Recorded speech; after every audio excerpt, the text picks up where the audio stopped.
Tergiur dengan keuntungan berlipat dalam waktu singkat, puluhan warga di Bekasi, Jawa Barat tertipu investasi bodong.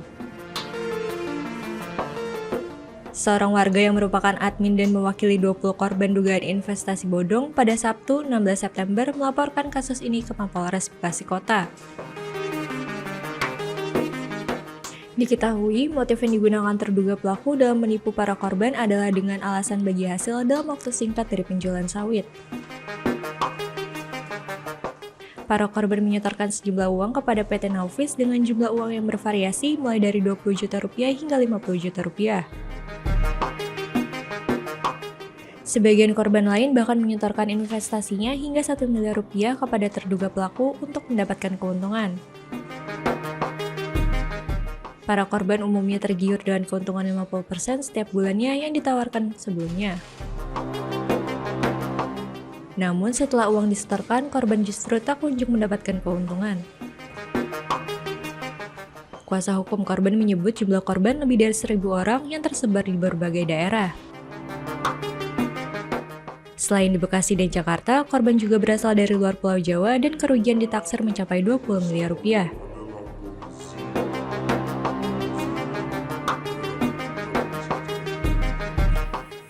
Jadi korban ini diajak diiming-iming menjadi admin dalam usahanya PT Naufis ini. Nah, di tengah perjalanan PT Naufis ini galbay untuk mengembalikan dana-dana para investor.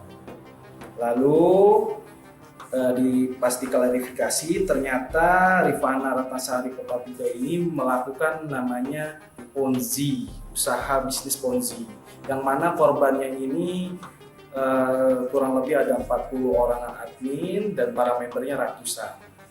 Nah, jadi sebenarnya ini salah satu aja yang saya dampingi, karena beberapa ada yang di Polda, ada yang di Mabes Polri, ada yang di Polda masing-masing tergantung fokus deliktinya. Kalau yang abang dampingi gimana bang, kerugiannya tuh berapa bang? Kalau yang sekarang ini kerugiannya 276.760 juta rupiah. Gitu. Modusnya gimana sih bang tadi? Investasi gimana?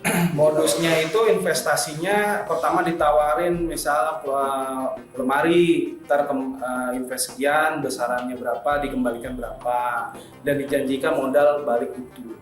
Rekrutan siapa yang udah 20 kali cair bisa jadi admin. Nah, awalnya kan saya ikut ini karena emang niatnya kan bantu temen gitu ya, lumayan lah nih bisa bantu temen yang bayar utang gitu kan. Ya akhirnya ikut jadi admin, ada skemanya, ada SK-nya.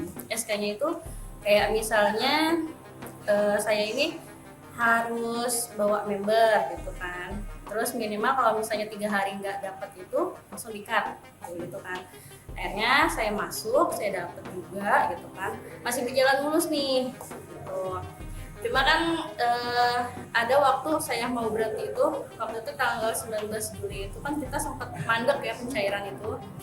Jadi saya mikirnya kan kalau saya stop, kasihan member-member saya gitu kan, karena mereka kan ikut saya gitu. Kalau saya larikan saya pindahkan langsung ke ownernya itu kan mereka juga belum tentu mau gitu. Akhirnya saya stay terus gitu kan gitu sampai akhirnya kita ini kolaps di tanggal 12 Agustus.